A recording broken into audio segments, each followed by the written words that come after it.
Yang dari online ada 66. Tadi ada 70, 4 sudah kabur. Ya, tapi naik turun ya.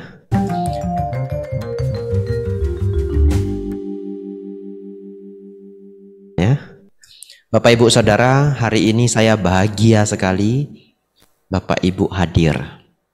Kenapa? Topik hari ini penting sekali.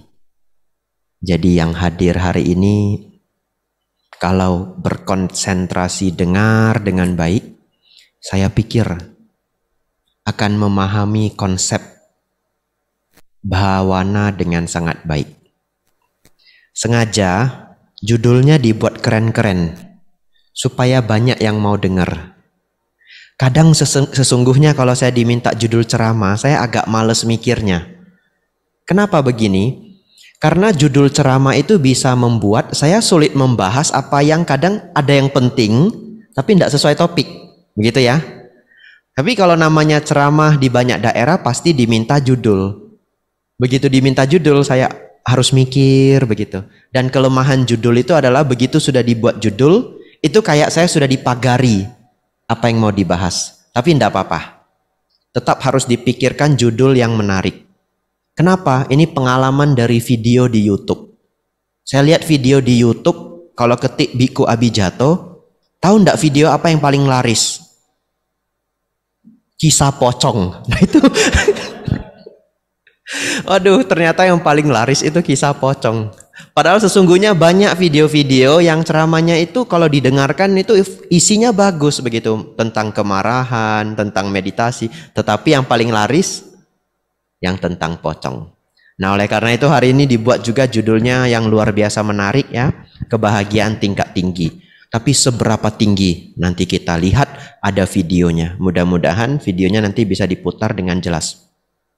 Sebelum masuk ke video nanti, saya ingin ceritakan keadaan manusia. Ada 2 penyakit yang kalau diderita, ini masuk kategori, terutama satu penyakit yang terakhir, masuk kategori penyakit paling menyedihkan di dunia. Bapak Ibu barangkali berpikir mungkin kanker, Bante. Nah nanti coba kita lihat. Penyakit yang pertama disebut panic attack dalam bahasa Inggris. Atau penyakit serangan panik. Mudah-mudahan di sini tidak ada yang kena, ya, yang online mudah-mudahan tidak ada yang kena. Apa sih penyakit serangan panik itu? Nah, saya ingin ajak teman-teman untuk membayangkan penyakit itu. Misalkan kita sedang naik mobil perjalanan ke puncak gunung. Di atas gunung itu ada resort, ada hotel. Bapak Ibu bayangkan, dalam keadaan mau jalan-jalan ke sana. Mungkin yang pernah ke Medan bisa membayangkan Brastagi ya. Saya tidak tahu kalau di sini ada Gunung Jantan ya. Tapi di atas Gunung Jantan gak ada resort. Bapak Ibu bisa kemah sendiri. Nah perjalanan ke sana kalau ke Brastagi di Medan itu sepanjang perjalanan itu sampingnya jurang. Yang kalau jatuh beneran di end, beneran tamat. Tapi pemerintah baik. Pemerintah buat itu besi-besi penghalang. Nah, tapi walaupun sudah dibuat oleh pemerintah, ternyata ada rakyat yang nakal, besinya dijual kiloan gitu. Oleh karena itu banyak juga spot-spot tempat-tempat yang tidak terhalang. Nah, bayangkan Bapak Ibu Saudara, Bapak Ibu ketika berkendara menjadi penumpang ataupun menjadi supir, tiba-tiba pada saat konsentrasi penuh sedang berkendara, tiba-tiba karena ada motor atau mobil yang tiba-tiba muncul, Bapak Ibu harus ngelak. Andaikan begitu ya, atau apapun kejadiannya, mungkin mobil di depan tiba-tiba berhenti, Bapak Ibu langsung banting setir. Dan sedikit lagi masuk jurang. Coba bayangkan pengalaman itu sedikit, gitu ya, sedikit lagi masuk jurang. Pernah nggak ngalami cengkraman hati seperti itu? Pernah ya, misalkan bawa mobil atau naik mobil kita supirnya, mobil dari depan tiba-tiba datang kencang sekali, sedikit lagi laga kambing. Ngerti ya? Itu jantungnya itu seperti dicengkram begitu. Itu pengalaman serangan panik. Tapi orang yang sakit serangan panik ini, perasaan jantung yang tercengkram itu muncul tiba-tiba tanpa ada sebab. Jadi dia lagi duduk begini. Tidak ada angin, tidak ada hujan. Tiba-tiba jantungnya itu seperti dincengkram. Lalu mereka harus cepat-cepat. Biasanya mereka nutup mulutnya. Kenapa? Kenapa ditutup mulutnya? Tapi tidak semua. Karena sebentar lagi mereka akan panik luar biasa. Mereka akan tarik nafas dengan sangat cepat. Karena takut. Jadi mereka takut tubuh mereka menjadi hyperventilation atau oksigen yang berlebihan. Dan akhirnya akan membuat lebih kacau keadaan itu. Mereka tutup mulutnya agar pernafasan itu tidak terlalu kencang. Harus menunggu, ada yang 3 menit, ada yang 5 menit, ada yang 10 menit baru reda. Ada yang 1 jam. Padahal kalau kita hampir masuk jurang, hampir tabrakan, itu cuma 3-5 detik ya. Jantung yang tercengkram itu. Mereka yang terkena serangan panik bahkan kadang masuk ke ruang ICU. Dan kadang mereka sendiri sudah tidak bisa membedakan itu serangan panik atau serangan jantung. Bahkan kadang ada yang merasa seperti sudah mati. Saya pikir itu mungkin lebih mengerikan dari mati. Itu serangan panik. Penyakit yang kedua, ini bisa dikategorikan penyakit paling menyedihkan di dunia. Ternyata bukan kanker. Penyakit paling menyedihkan di dunia adalah depresi akut. Apa itu depresi? Depresi itu adalah keadaan ketika kita itu sudah merasa hidup itu tidak ada kebahagiaannya. Kalau yang masih ringan, biasanya hampir semua orang pernah menderita depresi akut ini. Depresi ringan, maaf. Apakah pada saat punya masalah keluarga, masalah bisnis, ya, apa saja. Masalah kuliah, dia bisa mengalami depresi ringan. Kalau sudah depresi ringan, Bapak Ibu Saudara akan hilang minat, hilang bakat, hidup itu serasa tawar. Duduk salah, berdiri salah, jalan salah, diem salah, begitu ya. Bapak Ibu kalau nanti ini ya, kepengen tahu, saya ini depresi ringan enggak ya? Caranya, pagi-pagi bangun, coba lihat matahari terbit. Matahari terbit itu indah ya. Begitu, atau matahari terbenam, itu lebih indah lagi. Jadi pas kita lihat matahari terbenam, lah kok nggak ada indahnya ya. Hidup ini kok nggak ada indahnya, itu depresi ringan ya. Jadi kalau ingin cek ya, itu lihat matahari terbenam, loh kok matahari terbenam nggak ada indahnya ya. Kemudian pas perjalanan dari sini, kemarin saya ke Tanjung Balai Karimun. Lautnya itu kan indah ya, ada pegunungan, sebenarnya bukan gunung ya, pulau-pulau ya. Indah kalau dilihat dari jauh. Kok nggak ada indahnya ya. Mungkin jalan-jalan ke pantai, lihat pinggir pantai, kalau bagi orang lain indah sekali. Loh kok nggak ada indahnya? Itu depresi ringan. Ya, Bapak Ibu sudah stres. Tapi depresi ini kalau lebih berat, sampai orang akan berpikir untuk bunuh diri. Dulu saya berpikir depresi yang paling berat itu adalah level di mana mereka itu bunuh diri karena merasa hidup sudah tidak berarti. Ternyata saya salah. Depresi yang paling berat itu adalah ketika mereka saking stresnya di dalam batin, stres tingkat yang sangat tinggi, mereka akhirnya badannya nggak bisa bergerak. Seperti stroke, nggak bisa bergerak semuanya. Kemudian dirawat di rumah sakit. Tapi kalau otaknya di-scan pakai MRI, kalau kita stroke kan otak kita di-scan, dilihat ada penyumbatan nggak? Nggak ada. Otaknya normal, tidak ada penyumbatan sedikit pun.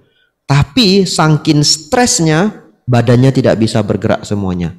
Saya pikir itu adalah pengalaman terburuk yang bisa dialami manusia. Jadi kalau di sini orang yang batinnya normal, itu batin yang paling terpuruk. Begitu ya? Sampai seluruh tubuh tidak bisa bergerak. Saya nggak bisa bayangkan lagi apa yang dirasakan di dalam batin. Aduh, saya pikir akan sangat-sangat mengerikan. Setiap detiknya itu adalah penderitaan. Saya berharap Bapak Ibu semua tidak ada yang di sini ya, kalau terpuruk itu yang nggak di sini ya. Kita sekarang bercerita orang yang normal. Bagaimana sih keadaan orang yang normal dan nanti yang tingkat paling tinggi? Ketika dia merasakan kebahagiaan, otaknya itu akan terdeteksi muncul satu gelombang. Gelombang itu disebut gelombang gamma, supaya gampang kita bicarakan. Setengah detik. Orang normal ya. Jadi Bapak Ibu misalkan ketika sangat lapar, haus, gigitan pertama semangka. Kalau dia tadi pakai apel, karena orang Amerika senangnya apel. Orang Indonesia saya pikir lebih senang semangka. Bayangkan lapar haus, gigitan pertama semangka itu enak ya. Otak kita akan keluar gelombang gamma berapa detik? Orang normal setengah detik. Contoh yang kedua, Bapak Ibu punya problem. Problem yang sudah dipikirin sebulan. Apa ya solusinya ya? Aduh. Tiba-tiba, saya sudah tahu. Itu senengnya itu ya.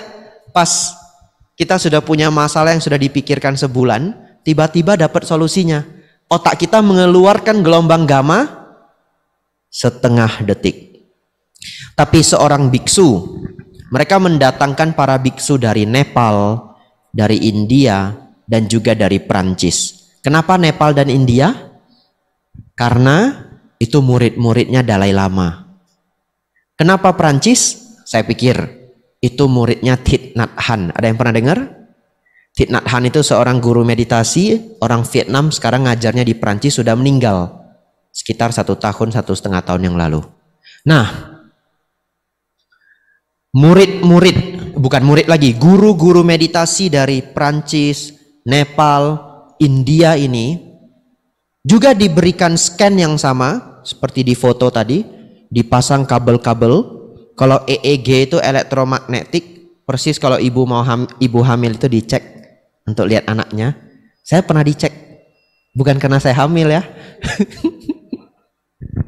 Satu hari liver saya ini sakit sebelah sini. Kemarin sebelah sini saya sakit. Jadi kalau kemarin hadir SPD, lihat saya banyak gerak. Saya nahan sakit di sini sebenarnya. Nah, ini sudah saya taruh koyo. Tapi tadi pagi sudah hilang sakitnya. Ya, mungkin karena saya ngangkat koper kemarin, di sebelah kiri kopernya berat. Ya, enggak apa-apa. Hari ini sudah hilang, sisa 15%. Nah, dulu saya pernah liver ini sakit, kemudian dicek pakai EEG itu. Jadi saya tahu, oh ini pengalaman ibu hamil. Ditaruh gel dulu, bener ya? Nah, ini belum pernah rasain ya? Nah, ini. Oh, karena batu ginjal. Nah, ini. Yang lain belum pernah merasakannya, enggak perlu juga. Nah, di scan dengan EEG. Para biksu ini sudah bermeditasi lebih dari 62.000 jam. Itu berapa lama? Saya pernah hitung, tapi enggak tahu hitungnya benar apa salah. Nanti Romo boleh hitung lagi. Kalau 1 hari 6 jam meditasinya, itu adalah 40 tahun. Ya, Bante, 6 jam kelamaan, gak ada waktu, saya kerja. Ya, Bapak Ibu Saudara bisa 1 hari 3 jam ya. 80 tahun. Aduh Bante, seminggu cuma 10 menit. Beberapa abad ya. Nah, setelah di scan, ini yang luar biasa dahsyat. Ini yang membuat saya menonton video ini sampai lebih dari 20 kali, beneran. Biksu, para biku yang sudah meditasi 62.000 jam itu, gelombang gamanya itu muncul all the time, setiap waktu, apapun yang mereka kerjakan. Sudah tahu perbedaan level orang normal dengan meditator kelas kakap ini? Tadi disebutkan meditator level olimpik gitu ya, itu bahasa Daniel Goleman. Gimana membandingkannya coba? Setengah detik banding setiap waktu. Saya sudah nggak ngerti lagi. Kalau yang pinter matematika nanti tolong dihitungkan. 1 hari 24 jam, 1 jam 3.600 detik. Anggaplah dia 1 hari itu bangun 15 jam, tidur 9 jam. Itu sudah pengandaian. Berarti 15 jam kali 3.600 kali 2 banding 1. Nah itu nanti tolong dihitung. Saya dulu sebenarnya pernah iseng-iseng hitung gitu. Itu hasilnya 1 banding kalau nggak salah 600 ribuan. Jadi kita bisa menggunakan bahasa matematika, beliau 600.000 kali lebih bahagia dari kita. Aduh, amsyong sudah. Sekarang Bapak Ibu sudah tahu kenapa Sang Buddha mengatakan seseorang yang mencapai samadhi, mencapai kebahagiaan tingkat tinggi. Belum selesai sampai di sana Bapak Ibu. para Bante ini diminta untuk meditasi meta. Kenapa meditasi meta? Karena meditasi meta itu ada di setiap aliran. Theravada ada, Mahayana ada, Tibetan ada. Para Bante itu meditasi meta. Dengan teknik mereka masing-masing. Setiap aliran mungkin punya teknik yang berbeda-beda. Tapi apa yang terjadi? Tingkat gelombang gamma itu naik lagi 700 sampai 800%. Artinya sudah tadi maha bahagia, sekarang kita tambah lagi 7 sampai 8 kali lipat amsyong sudah. Sudah tahu bedanya orang yang meditasi dengan yang tidak meditasi? Itulah perbedaannya. Tapi Bante, 62.000 jam aduh nggak sanggup.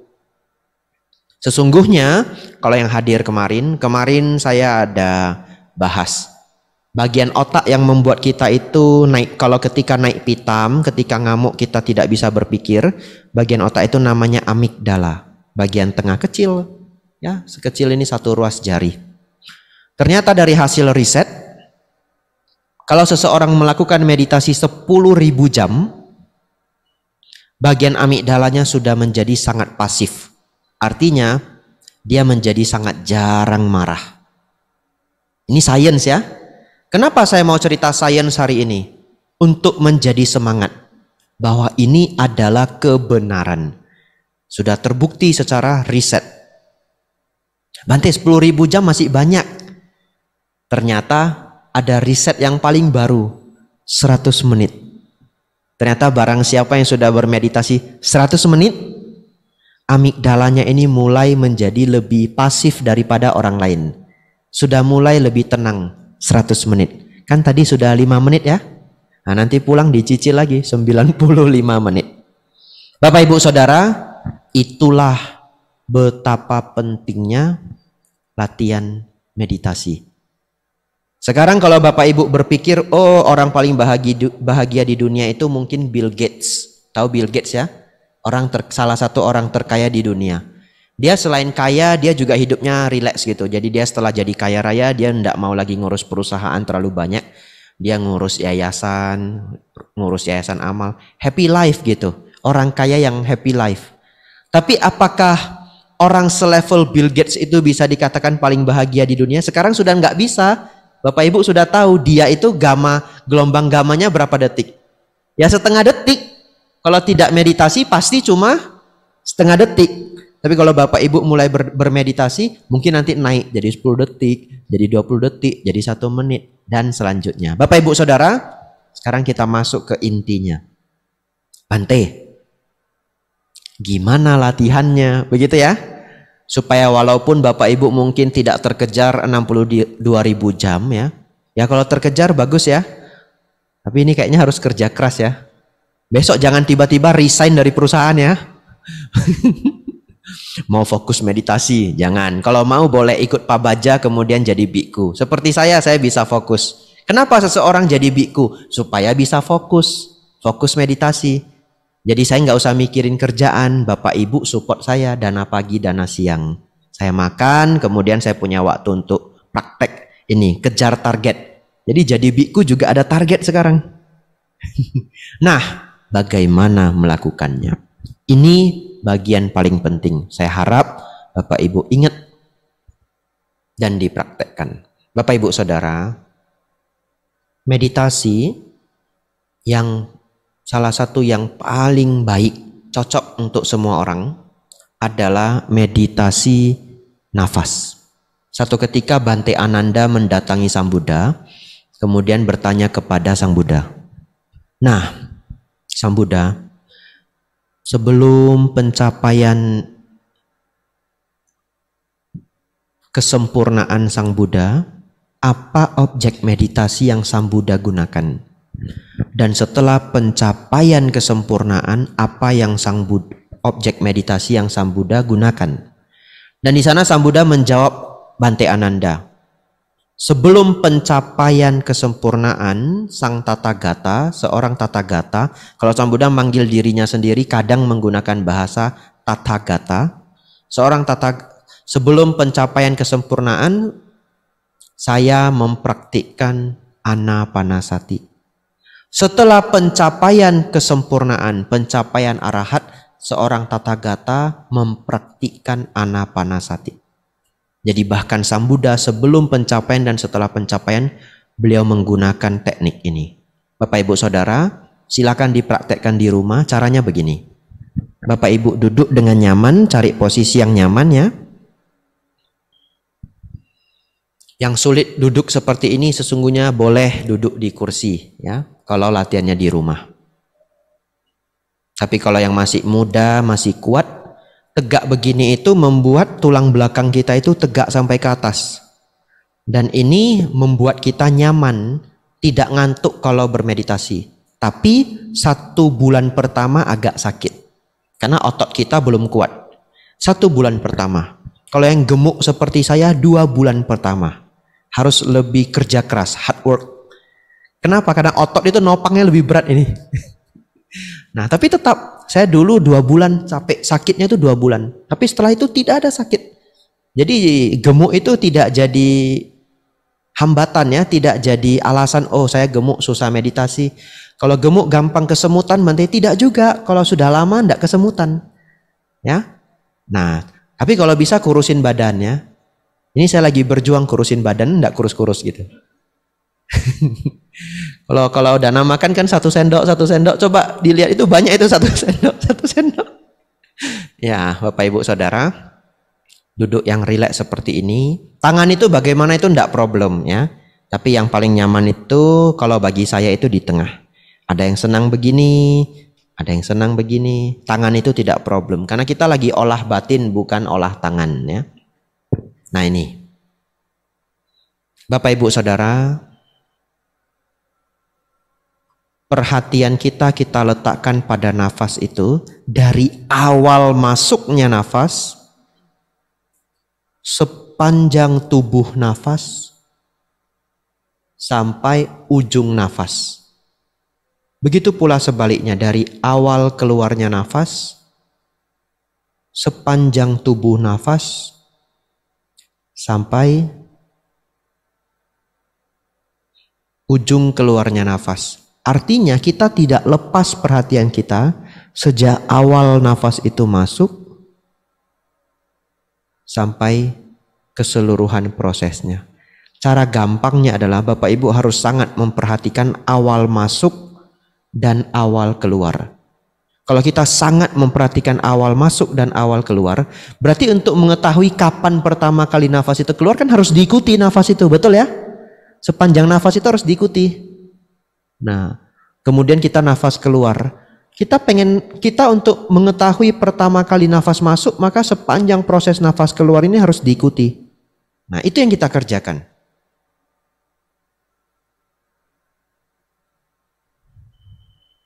Kalau kerjanya benar, maka 2 hal dalam pikiran kita akan melemah. Yang pertama adalah obrolan hati. Kita selalu ngobrol dengan diri sendiri, betul? Ya. Konon katanya menurut psikologi 1 hari 64.000 obrolan hati. Nah, Bapak Ibu ini ngobrol sama diri sendiri 1 hari 64.000 kali. Saya nggak pernah hitung. Nanti tolong hitung, lapor ke saya. Obrolan hati itu akan melemah. Kemudian kalau kita menutup mata kita bisa membayangkan, betul?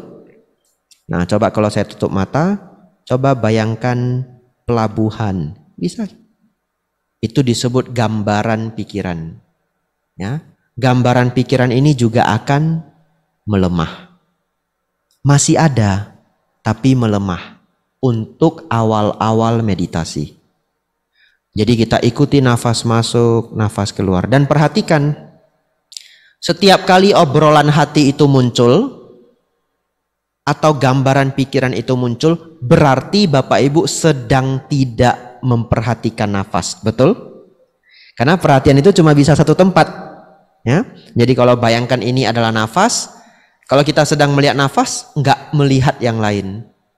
Tapi kalau muncul obrolan hati, kita perhatikan, berarti kita keluar atau perhatian kita itu kabur gitu. Tidak ada di nafas. Ini poin sangat penting. Kalau perhatian itu akhirnya pergi ke obrolan hati atau gambaran pikiran Bapak Ibu tidak boleh kesal. Ini sangat penting. Karena ada orang yang meditasi dia jadi kesal. Lah kok nggak bisa konsentrasi? Kok pikirannya kabur? Memang akan terus kabur. Memang akan terus kabur. Sampai menjadi lihai. Jadi itu proses alamiahnya. 5 nafas, 7 nafas, kabur. Tarik lagi. Dan ketika tarik itu tidak boleh kesal, tapi rileks. Ingat ya, menarik pikiran itu kembali ke objek nafas juga harus rileks.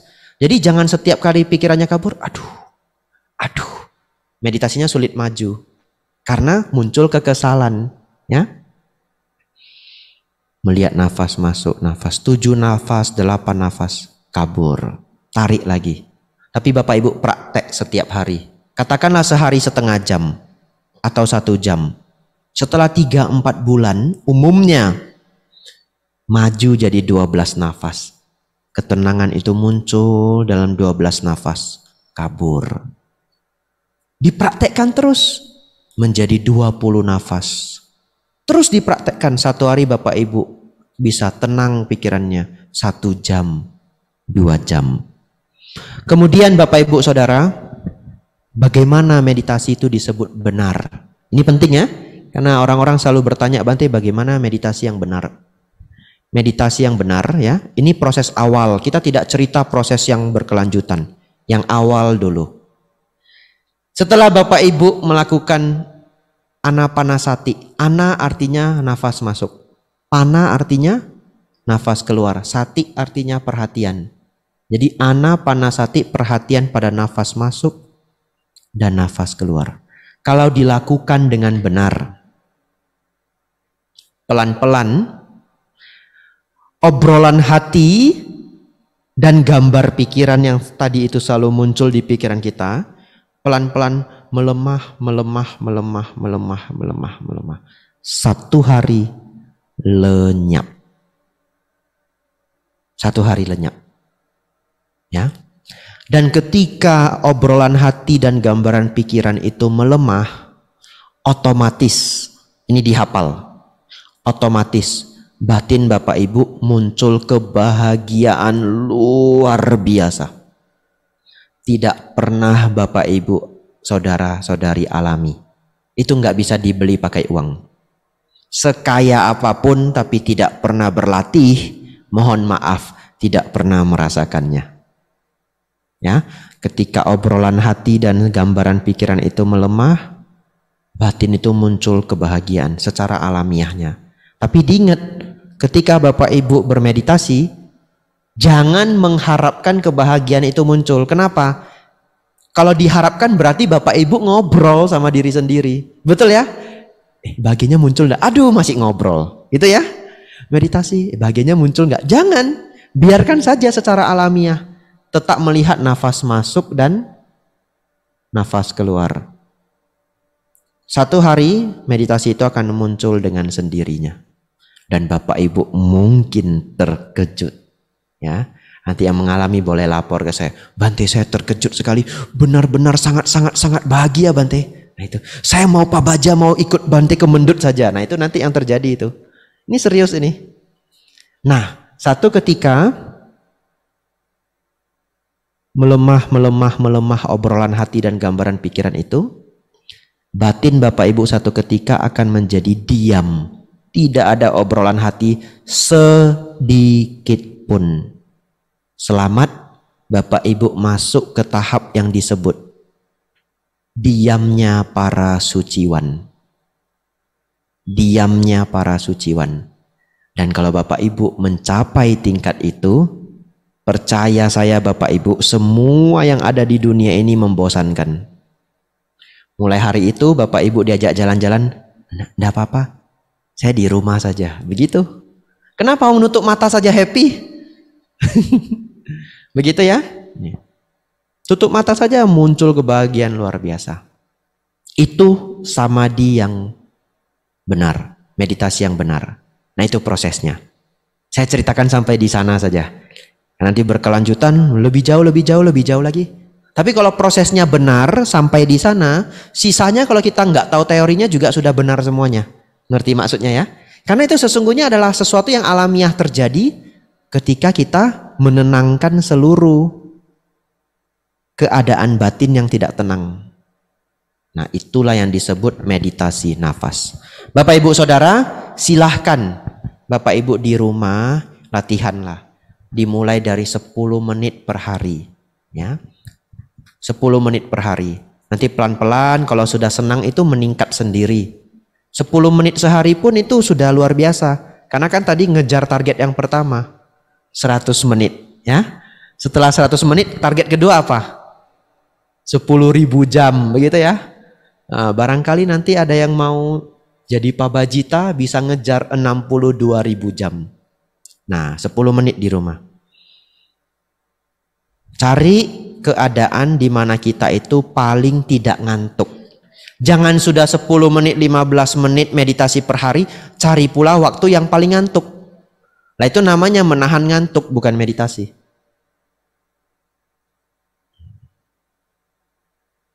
Itu kalau ikut retreat di Malang itu begitu. Saya dulu ikut retreat di Malang waktu Samanera. Jadwalnya itu meditasinya jam 4. Saya dibangunin 2:30. Aduh, kejamnya dunia. Iya, 2:30 itu sudah bangunin. Samanera, 2:30 loh. Padahal tidurnya itu jam 10. Waduh, padahal jadwalnya itu jam 4. Tahu kenapa dibangunin 2:30? Karena setiap jam 2:30, 2:30 pagi, Bante Khanti itu baca parita di pagoda. Setiap hari. Sekitar jam 2:45, jam 3, kadang 2:30. Jadi Samaneranya itu kan mau mengantar Bante Khanti ke atas pagoda toh. Dan itu gantian, mereka itu diberi jadwal. Nah, Samanera yang punya jadwal untuk mengantar Bante Khanti ke pagoda, juga punya jadwal untuk manggil saya. Jadi kalau dia ngantar Bante Khanti 2:30, harusnya manggil saya itu jam 3:20 begitu ya, 3:30. Dia mungkin kalau balik ke Kuti Samanera jauh sekali. Ya sudah, sekalian manggil saja. Waduh, amsyong saya. Jadi pagi-pagi saya meditasi jam 3, jam 3:30 itu begini. Tegak lagi. Ketiduran lagi. Nah, Bapak Ibu jangan itu ya. Kalau sudah 10 menit, 15 menit meditasinya, cari waktu yang paling segar. Nah, terakhir, nanti boleh tanya apa yang tidak jelas ya mengenai meditasi. Tapi tadi sudah saya kasih tahu cara meditasinya sesederhana itu. Hanya melihat nafas masuk dan nafas keluar. Bante, kenapa yang lain belajar meditasinya rumit sekali? Yang sederhana aja belum tentu dilakukan. Betul ya? Tidak perlu teori yang terlalu rumit di awal ya. Nanti pelan-pelan kita tingkatkan. Sesederhana itu. Tapi dilakukan ya. Nafas masuk, nafas keluar. Apapun pikiran yang muncul, jangan diikuti. Relax, kembali ke nafas. Apapun yang terjadi, relax, kembali ke nafas. Bante ada cahaya, Bante ada asap, Bante ada awan. Relax, kembali ke nafas. Bante ada suara, relax, kembali ke nafas. Semuanya dipotong, semuanya nggak usah dipikirin. Karena nanti ketika masuk ke keadaan diamnya seorang suciwan, semuanya hening. Semuanya hening. Dan tadi digambarkan di video itu, para biksu, para biku yang sudah bermeditasi 62.000 jam lebih sepanjang hidupnya, mereka menjelaskan apa yang mereka rasakan. Tadi dijelaskan mereka merasa seperti masuk ke sebuah keadaan yang sangat luas. Nah, itu digambarkan oleh para biku di video tadi. Masuk dalam keadaan yang sangat luas. Terakhir, agar lengkap latihannya, ini sangat singkat saja.